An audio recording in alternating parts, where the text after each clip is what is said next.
the rest of the stuff.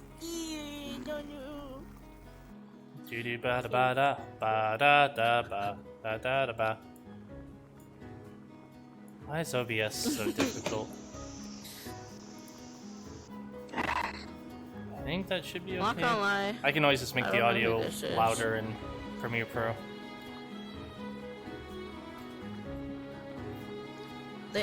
Just out of curiosity, are we moving around anywhere?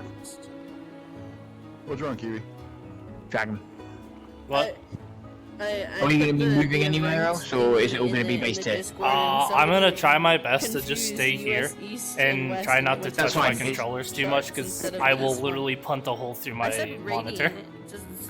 No, it's fine. It's just because I've got a static camera built ready for this. That's so there's no camera shake, there's no HUD, you don't need to worry about anything. I should have learned how to do that, but I literally just... I should have learned how to do that, but I literally just got into PC VR literally yesterday when I bought a graphics card. I might pull you. It's fine, I've been doing this for about a month, so don't worry. I've been standalone quest and I've been really wanting this floating camera.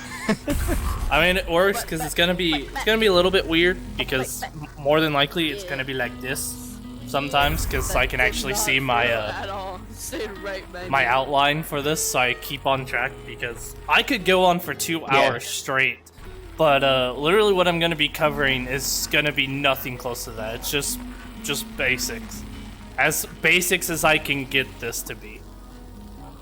How long are you expecting this event to go on for? Time is now 1:06. Probably until 1:30, depending on how well I talk, and then I'll open the floor for 50-minute questions or 30-minute questions, depending on how things go. Just so I know if I need to put my headset on charge at any point. Oh my god, yeah. I'm gonna go it should be less than an hour, but I'm gonna try my best fine, to... Less than an hour, it should be fine. Yeah, I should be able to keep track on the time. Shard, and they're thinking I'm talking about Radiant That's fine. Coast. Cool. I'm gonna stand back so I can get all of you. I don't know who they are, and I don't know what's going on. Going insane. Let's keep a tab open for the time. Yes, in the Discord. It's Anon? I don't know who that is, so I'm insane. I guess I should wait a bit, because... Hey, I don't know Kiwi. who you are, but you made it. You are 7 minutes late. I'm disappointed in you. You're a Dragon. Hi. This is the guy that's been bugging me for a full lengthy video for lore, but that's gonna come another day, because that requires a lot more effort on the late game stuff. Doing game lore. That's for VIP, which is a $5.99 subscription, or you can pay up front for £50. $5.99 a person. You get a part of the video 5 minutes long, like it's 20 parts long. He's gonna make a Zenith lore like OnlyFans. You have to subscribe to it to be able to see the story. I don't need Twitch. I just need OnlyFans. Once a month. The free account just gives you like small little previews. Yeah, you get basically YouTube Shorts.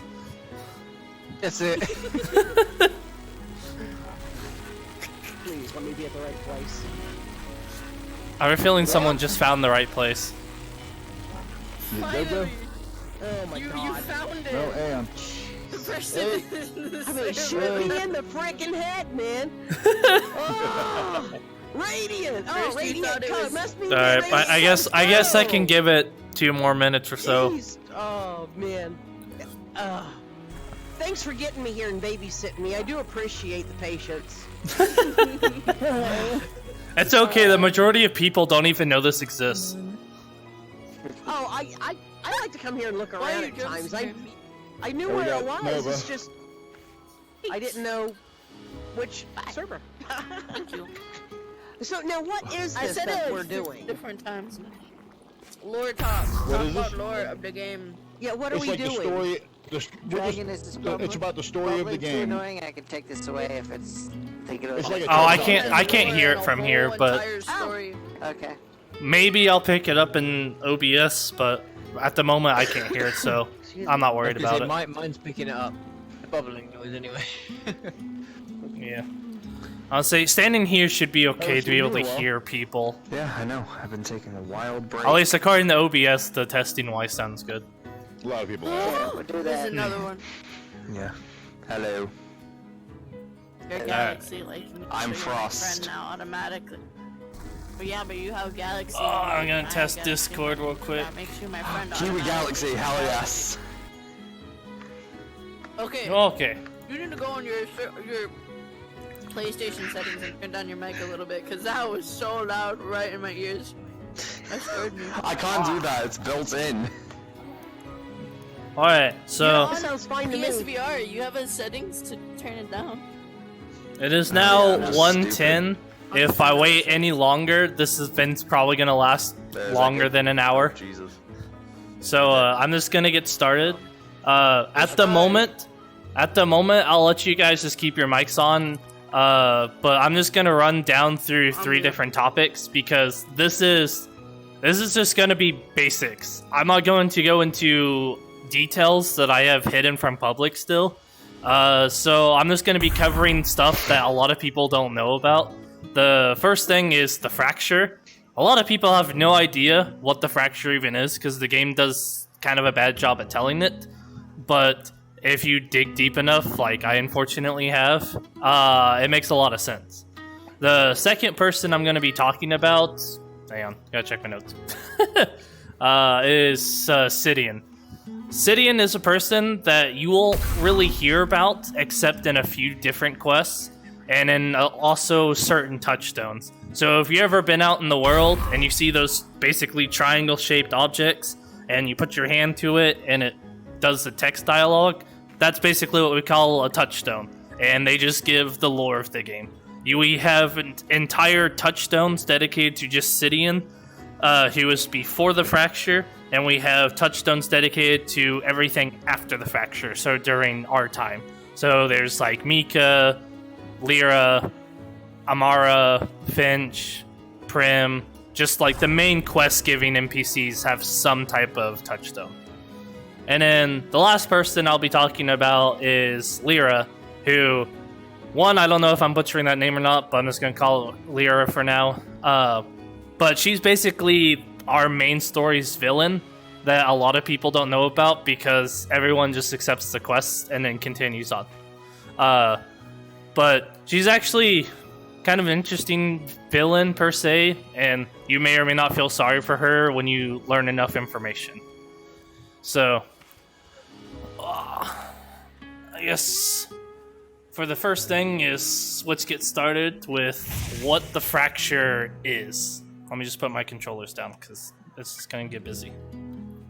So, the fracture was basically an event that completely changed the land on how it is today. So, the monsters and how a few other things were completely different back then. The monsters we have now, we just never had before the fracture. So the fracture basically caused a lot of the monsters to become a thing that we have to now deal with. And part fracture, part Lyra, part Amorite Forest people, but it's the mob lore's kind of a completely different topic and more things need to be researched. But basically, back before the fracture, there was 4 primary pieces of land. There was the entire Amorite Forest, which they weren't really separated like we have now. It's just kind of assumed that they were just all clumped together as one big forest and just called the Amorite Forest. We have the city, which has been around since before the fracture, and then there's the Desert Empire, which has been around, well, no longer anymore after the fracture, but it was basically a very powerful technological civilization that did a lot of stuff. And then we had the entire coastal region, so Radiant Coast and Tangled Cove were kind of the 2 main hubs of ships just going in and out, trading with different continents, and also a fishing hub for the rest of the continent. But after the fracture happened, which at the moment was basically caused by Sidion, who, after gathering all 3 artifacts and doing a circle, he communed with them, and basically, from my understanding, is he tried to become immortal, but we don't know. Get out of here. But we don't know if he actually became a god or not. His story is being tweaked, at least the ending part, as I'm still getting more information. But he did cause the fracture, despite what most people think of the old lore, which basically Sidion crashed down to Earth in a giant spaceship and caused the fracture. That is lore from before the beta, and it's no longer canon lore. So they changed up the lore. But basically, after the fracture started, something called Corrupted Essence swept through Ruler's Reach, all throughout the desert, completely wiping out the life there, and only very few humans survived the fracture's first wave. And then the reason why a whole lot of other places aren't fully destroyed, like the Desert Empire, is because according to Drift, Tangled Cove was a barrier that helped, I guess, spread out the Corrupted Essence and protect that entire region. So a lot of the regions really didn't get affected compared to, like, the desert. But the Corrupted Essence was able to cause a few creatures to transform. One of the creatures that we have now is the Naga. According to Mika's main quest, you can... Well, sorry, I'm getting ahead of myself. According to some sources, the Naga were creatures that have come from snakes from the desert, since not while in the game, animals in our worlds have been mentioned. So, for example, Mika and Gillian Valley has said you can hear horse carts and chickens and kids playing all day from this post in Gillian Valley. So, basically, it can be assumed that we've had animals like our world that used to be here, but then they got mutated by Corrupted Essence. So, the Naga, more than likely, because the Corrupted Essence got turned from snakes into the Naga we have now and became even more powerful. Another thing to come from Corrupted Essence came from the site are the Syphilids. These unfortunate creatures were once humans who were eventually depleted of their natural essence. They mutated husks of their former selves who operate on pure instinct, and they attack any human that wander into their territory. Basically, the Corrupted Essence, when it gets into humans, it can change them into different forms. And Syphilids basically had their entire bodies mutated, and their pure essence got shoved out of them after they stopped being human. And then they got filled up with what we call pure essence, what we use to fight today, is how it is. Because in our world, there's also pure essence, which for the most part has been seen as blue color. So anything you see with like blue, so especially the exiled that have blue veins on them, they are more than likely full of pure essence, but they're kind of on the brink of fully transforming into creatures. For the most part, how long did the fracture last for? According to the site, the Zenithian government closed its city borders several years after the events of the fracture to protect its citizens from the outside forces. After the borders reopened, tourism in Zenith proliferated, and the city became a cultural landmark. So, just from seeing for that, it sounds like the fracture didn't last very long, but it definitely had enough effects to it to change the land forever, and not keep it how it was before. However, after the fractures kind of started to calm down, in a span of around 65 years, also according to the site, when the city reopened its gates, more people branched out and they started to rebuild villages. So the Bonsai Village, the houses we see in Fractured Plains, Gillian Valley, it all can be assumed that they all got rebuilt after the fracture basically wiped them all out. However, the buildings we have now that are in ruin are because of our main villain story and other events that happened. So technically those houses are still pretty new, but they definitely got destroyed quite a bit because of the Syphilids and Exiled. So, other than that, the fractures is kind of a weird thing. It's a little hard to tell, but some just the key takeaways is just it dealt with Sidion causing the fracture, corrupted essence swept from the desert all the way to the city, and started to change humans and animals, making them corrupted or get turned into monsters. So, I didn't want to talk about this, but I will. We all came from the desert. I don't know how much of a shocker that is, but we all came from the desert as corrupted humans. So we basically were really close to like the exiled. So we got pretty close to being on the same level as the exiled, since they're just one level away from being fully transformed into some type of monster. But we came from the desert, and we were able to get saved from being turned into monsters. So we had a few other things, which I'll get to when we get to the Lyra section.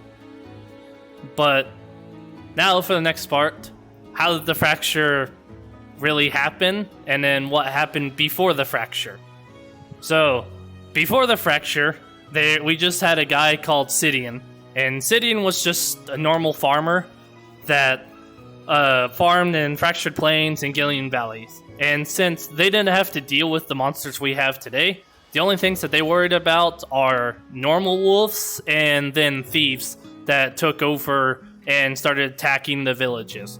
According to his first two touchstones, the first touchstone that you find for Sidion, which is on the very high peak of Dragontooth Mountain, like that big mountain in the center, his touchstone says that we can't wait for Zenithian's help to protect ourselves. We have to arm ourselves and do it ourselves, because back then, the city really didn't care a whole lot for the farmers.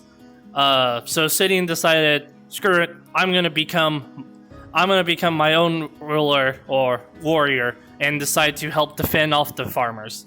And his touchstone then in Gillian Valley was him defending off the wolf attack against some farmers. And because of his deed of defending off them, they made him the ruler of kind of the Zenithian farmers and the people that just lived outside of the city.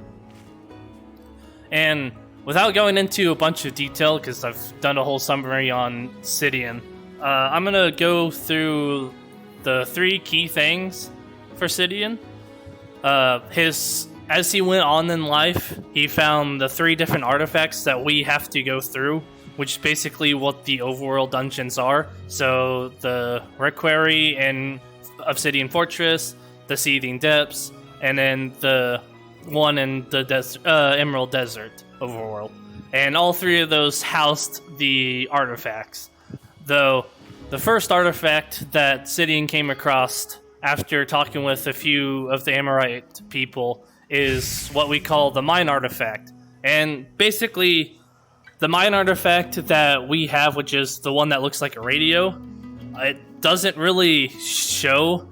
Well, it's not really the artifact, because according to Drift, the Talos, who is one of the gods of Zenith, who made the artifact, is actually embedded into the stone itself, which is why Obsidian Fortress and Sky Song is just a huge essence well area. But because of that artifact, well, the Mine Artifact, it basically, long story short, it inspires people. So when you commune with that artifact, it basically makes you more powerful with the essence, and basically allows you to unlock more skills. We don't really notice that, but Sidion did get more powerful after touching the artifact and communing deeper with the essence, so his powers grew even more. As he went on, he built more of the farms around there. This is where it gets a little wishy-washy. At the moment, it's really hard to tell if he actually took over the city or not, or he was elected as the leader. But at one point in time, he finds the second artifact, which is called the Primal Artifact. Basically, what the Primal Artifact does is it's kept in the coastal regions. And what it's doing is, basically, you can control the seas. Sidion's touchstone, when he finds the artifact, basically says, "The seas grow calm beneath my hand." So he straight up has the full power of the ocean and can control the tides on whether they go crazy or not crazy. And that gives him even more power. As he goes on, there seems to be a truth that happens between the Zenithian faction, which now Sidion now rules, and the Desert Empire. There's a touchstone all the way in Ruler's Reach, which basically says, which Sidion talking with the rulers saying the Zenithian fraction and the Desert Empire will now have a truth now and forever. Well, he breaks that truth because later on he gets the third artifact, which is called the Creation Artifact. And basically the Creation Artifact, it's used to make creatures, so it can basically allow you to make plants and animals or transform the animals from what I've seen. The only information we really have is when Lyra uses the Creation Artifact to start transforming even more creatures and making even more creatures. But other than that, the Creation Artifact just allowed the Desert Empire, from my understanding, to keep flowing because they had the Oasis, which gave water to and from the desert to places, giving life to the plants, but then they also used the Creation Artifact for a few other things. But at the moment, it's still not very sure exactly what it does. But after collecting all three artifacts, he kind of goes on, I guess in my opinion, a crusade, where he goes back through all of the regions and takes over all the rest of them. So Radiant Coast, one of the reasons why you see just a bunch of shipwrecks that are all rusted is because at the time when Sidion was taking over, he basically blew a bunch of ships out of the sky, and then they rested on the sand, on the sand beds and just rotted away. So there's a lot of shipwrecks in the desert area and also in Radiant Coast because he just broke his truce with the Desert Empire, took over, and now he's basically the ruler of two regions. Then he works his way down to Emerite Forest. He doesn't destroy the forest. They actually submit to him, so he doesn't destroy it. But after that, he starts to basically rule in what I call kind of the golden period, because there's a few structures that I'm not for sure about if he made them or not. One thing seems to be is that he might have made the Obsidian Fortress during his rule. He also might have made the machines that we have in Ramshackle, but that also could have been before Sidion's time is when those machines were made. But after some time, he, like all great things, he had to come to an end. He got a little bit power hungry, and basically he caused the fracture that happened, which gave him a lot of powers after using all three artifacts. And currently the lore is that he dies after doing the artifacts, and his last words are Talos Samala, your essence is mine to control, you cannot stop me, and then he goes dead. So not for sure if he's really alive after that, but because of him, the fracture still happened. Other than that, that's basically as kind of a short summary as I can give for Sidion. A lot of the information I'm going off of is just the touchstones that we have of him, and also his voice lines about as he slowly goes into Descent of Madness. Because when you listen to the touchstones, his first touchstone, he sounds like a normal human, but then as he slowly gets corrupted by his power, his voice definitely starts to change, and he gets warped by the artifacts. But other than that, that's basically who Sidion was, and he was the reason why the fracture happened, which made the city close its gates, and a whole bunch of other events that happen, like creatures being transformed. Yeah. I'm gonna stop right there though, and open it to some questions because Lyra's kind of a little bit shorter than I thought it was going to be, because I would have to talk about the main story quests to go into even more detail, but I can give a good enough short summary about Lyra. But at the moment, I'm just going to open the floor for questions.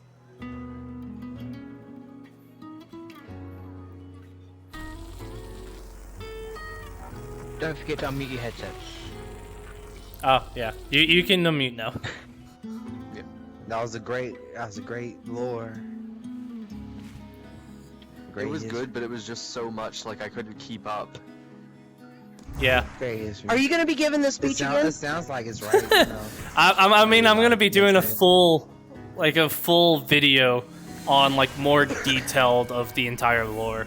But at the moment, it's more of just giving it out to the community, being like, hey, this is what the Fractured is, this is who Sidion is, and then who Lyra is, who is the main villain. No, that was very interesting. It was. Alright. Well, if we don't have any if we don't have any questions at this time, I'll tell about Lyra just real quick, because her story is actually kind of interesting. Basically, the whole reason why we are doing the main story quests is because we are going on a manhunt for a person named Lyra. Lyra was the top scientist in Zenith City, and she is the reason why we are actually alive still. Because when we came over from the desert, she was the leading scientist for the Ether Disk project, which basically makes us part cyborg. It basically allows us to see our GUI, open our menu. It allows us to climb, use our skills, and glide everywhere. It was a pretty big project, but it allowed to save the people from the desert who were corrupted and turn them into Zenithians warriors. So basically, we all work for the city and doing their work because they don't have the soldiers to do it themselves. So because of Lyra, we were able to be saved, and it's actually kind of interesting of a theory is Essence Mages and Blade Masters. We actually have, I would say, tubing that runs through our arms that allows us to control our essence better. Because looking at the Exile have tubings that go into their arms, and they also wear masks to help control the essence better that they're fighting against. But when you watch their attack patterns, their strongest attacks that they do for the ones with the swords and the ones with the mages, they always do the more powerful attack with their left hand, which has the main tubing that goes into it. They only can do certain attacks with their right hand, which doesn't have a tubing to it. So something has to be happening for them to actually use the essence without them destroying their body. So, in my opinion, the Ether Disk project was similar to that. So for Blade Masters, we have our swords, which allows us to channel our essence through them, and allows us to use our skills. But for Essence Mages, they have our blasters, but they can also do skills without their blasters, giving me a reasoning that we might actually have tubing or some form of communication in our arms that allows us to channel our essence into skills for us to use. And because of Lyra doing that, basically the Zenithian city, their army grew and we could do their bidding. However, Lyra started to get a little bit wise on a few things, and she started to doing what I can guess stuff that the Zenithian Council or the rulers of the city didn't want to happen. And they were going to do something to Lyra. We don't know for certain what, but Lyra got the heck out of the city before the Zenithian Council can do anything to her. Mainly because the touchstone that's in the city with Mika is someone talking to her saying that she's been promoted to train us since something happened with Lyra and she left. So when we make a new character, one of the first things Drift says is, "Hey there, partner. are you doing okay? Seem to have snapped. Oh, you seem to have, I guess, snapped out of it due to the Isadis project. We are on a manhunt for Lyra, so go talk to Mika. And basically, in my opinion, we might have just completely had our memories lost when Lyra left the city. So the city actually made us lose our memories, which is why we completely forgot who Lyra is and also where we came from. Because Drift hints at us coming from the city, but it's also hard to tell ourselves without doing even more research that we actually came from the city. Oh, I almost forgot Lyra's backstory. Oh, it's gonna be a really bad video to edit. Lyra's backstory is kind of interesting, but also messy. Currently, Amara has 2 different things that she says and 2 different quests. The first quest that she says is the Desert Empire. When Sidion started to fight against the rulers, against the king and queen, their heir got shipped away from the palace to some other location. We don't know from that quest who the heir is until Amara's quest in Queen's Path called Capital Punishment, which basically it says the old stories that the heir to the kingdom was supposed to keep alive. That's what my parents always said, and I feel like I destroyed it. I was trying to protect the heir, to keep them safe, to keep them alive, and I wonder if I didn't make a mistake protecting Lyra from harm all those years ago. She is the heir to this land, and she's killing it. Basically saying that Lyra, the main villain of our story, is actually the last living heir to the king and queen. Though it's a little wonky because it's hard to tell exactly how old Lyra and Amara is, because it sounds like Amara protected Lyra from getting to the city so that she could actually have a better life and not live in the desert that's full of corruption. So Lyra's whole point of our story is she's trying to follow in Sidion's path by finding all the artifacts and trying to commune with them to somehow make the desert a better place. However, it's kind of assumed Lyra actually can't commune with the artifacts compared to like us and how Sidion did. And she also used underhanded tactics, which really kind of cemented her fate. Because all she wanted to do, from what it sounds like, is she wanted to rebuild the desert because she was the last heir to the Desert Empire. And she wanted to make it alive again and get rid of the corrupted essence. However, it really sounds like she didn't do a very good job at trying to complete her goals, since all of the farmers, for the most part, in Fractured Plains and Yelling Valley, all got killed by the Exiled and took over. The cultists destroyed a good chunk of the Sky Song and Obsidian Fortress, trying to take over the mine artifact. And honestly, it doesn't sound like she even touched the mine artifact, really, besides giving it over to the cultists, before she left and went to the coastal regions to get the primal artifact, which the primal artifact, we're not really for sure what all she used it for, but she wanted to use it. However, the primal artifact was used to turn the pirates into shark people. So all of the sharks that we are fighting in the coastal regions, they were once human that got transformed into sharks. One example that a lot of people do know about is Kai, the quest-giving NPC. His brother is Ichiro, and we fight his brother in Turtle Top. And basically, he was the leader of the pirates, but got transformed by the primal artifact. It's a very messy summary that's still being worked on.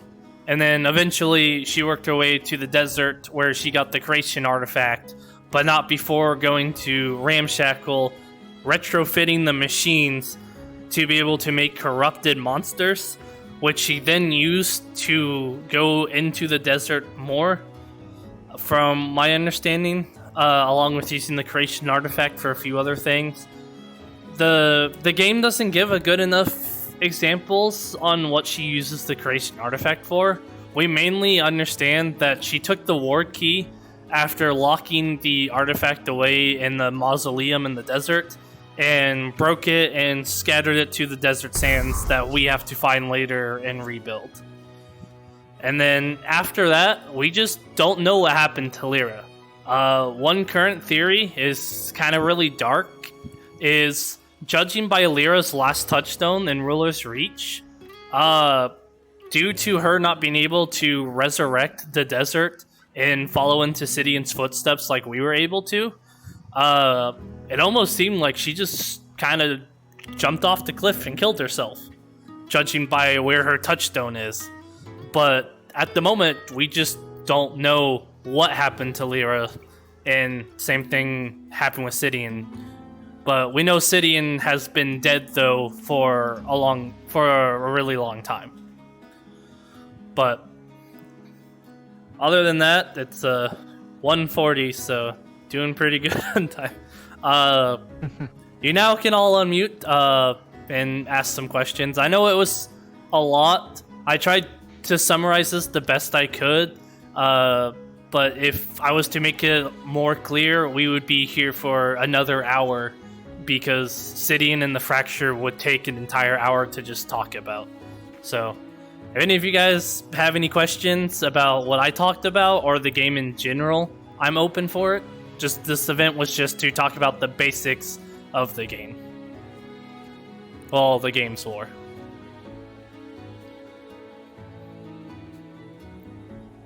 So where do the raids and the Celestial Throne come into all of it? So that's a good point. So, Celestial Throne, the update itself, actually gave more lore to the main story quests, because the dungeons themselves are us going through them and taking care of the artifact or communing with it to make us more powerful. And after communing with all three artifacts, we were able to go to the throne, which wasn't accessible until we gained enough power to calm down the corrupted essence, but also get us into the raids. So the raids themselves are actually present day, because the current theory, which I'm still working on but I need more help with, is the throne actually wasn't there always. The throne was built by Sidion himself, which is why it's in Skysong and not Ruler's Reach, where the rulers would have been. Because at the moment, Skysong doesn't make a whole lot of sense for the place where the rulers of the Desert Empire to actually access it. Since Ruler's Reach, if you listen to Drift, no one could have accessed that area until after the Fracture, when the Empire fell. So the raids themselves for Infernal Core and the Gardens, we're actually infiltrating the throne, and technically when we do the raids for the first time, we have completed the main story quests for the most part. We took back Infernal Core, killed off the boss, and in the Garden, same thing, we killed off the tree imp that was there, Nameless, and we basically took back the throne. However, the instance dungeons, when you do when you redo any of the dungeons, that's not just going to the portals themselves in the overworld, those we actually go back in time, because the stories talk about us basically communing with the artifact, but then they say we can go back in time to lessen the corrupted essence in the regions even farther. So we basically kind of go back to, in my opinion, where Sidion's time is, when it was even worse off. So, the raids, present day, instance dungeons in the past. From what I understand, Nameless was actually supposed to be a good guy at one point. Not for sure where that came from, but, I mean, it might have been. Nameless, for the most part, I can see as like the Ints in the forest regions, where they just spawn from like Amara's grace, because the Ints were naturally made. but I can see the garden being a weird combinations of Sidion's experiments while he was in the throne. Okay.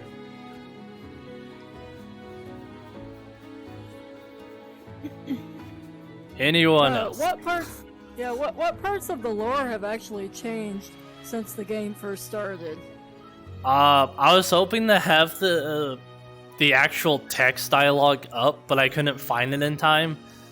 The old lore, which Sono's in the room, he posted the text file for the old lore, and basically the old lore was Sidion crashed down into Earth from a spaceship, and he caused the fracture to happen. A few things got changed. Kind of still corrupted essence was still a thing. But in the end, he was somehow became somewhat of a demigod that Talos and Amaras had to fight off and kill him.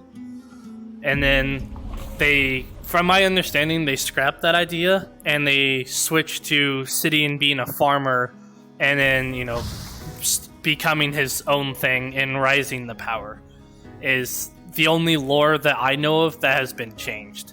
The main website that they have for the different regions, they have Fractured Plains, Radiant Coast, Emerald Desert, the city, and then Amorite Forest. They have description for those ones, like the ones that I pulled off, where Fractured Plains says after a span of 65 years, they rebuilt the villages and people started to get back on track.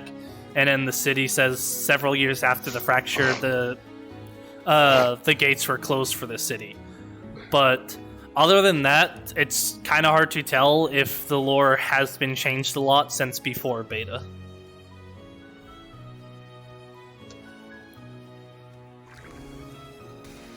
Also, with the thought that we could actually go back in time, maybe that would explain why the creatures pretty much respawn at the same places all the time. You can't actually ever get rid of all the creatures.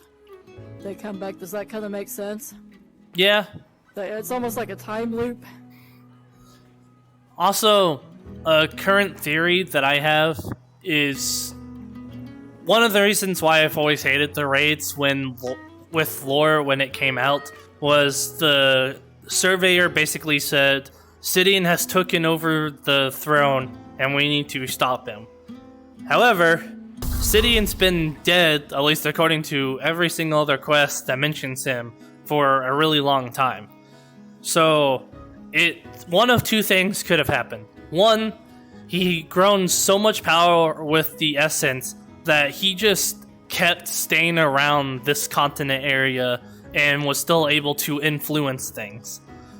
Or, when he did the ritual, he didn't actually die, but he got sent into the future where we are now, and he's taken back over the throne. But it's still a little wishy-washy on that type of thing. I guess one thing to share, which I hope I don't get in trouble for, we actually have 6 touchstones that did not make it into this game. And all 6 of those are Sidion's touchstones. One is for each ward key and each artifact. Basically, it talks about Sidion going through, and after we complete a ward key and after we complete an artifact, he'll actually talk to us. So it would kind of feel like Sidion is still with us in a sense, with essence, as we're communing with more of the artifacts.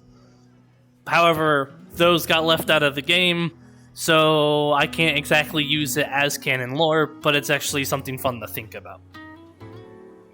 At least I can't use them yet.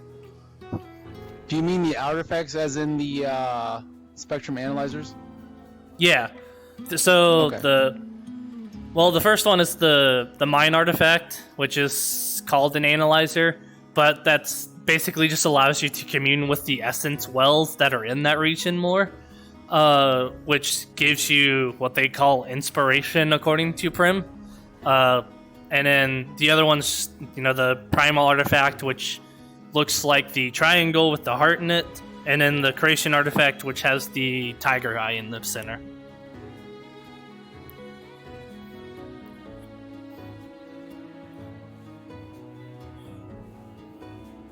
Is there any more questions on just anything, like, in general of the You game? missed a lot, Brody. Yeah, I know. That's okay, all of this is going to be recorded, so you can just rewatch it later. Can you explain it one more time, On like my YouTube? friend? Yeah. Okay, cool. Are you going to be Alright, doing let's any get- more of these to go into more detail about some things? I can do more of these. I just wanted to do this to get kind of a basics on what the Fractured was, who Sidion was, and who Lyra was. Because the majority of people, when playing this game, they just have no idea who Lyra is. But she's a pretty cool villain when you listen to her touchstones and do more, or read more into the quests. Because she actually does a lot of stuff before we actually play the game. So she talks with the Exiled, she talks with the Ryavu, she talks with the Cultists, and she gets them all to work together, and she gets the Exiled to take over Gillian Valley and plant corrupted crystals in the Bonsai Village so that they can work towards the mines. Because Lyra, for the most part, it sounded like she wanted the laboratory, but she didn't have the manpower to do it. Well, at least at the time.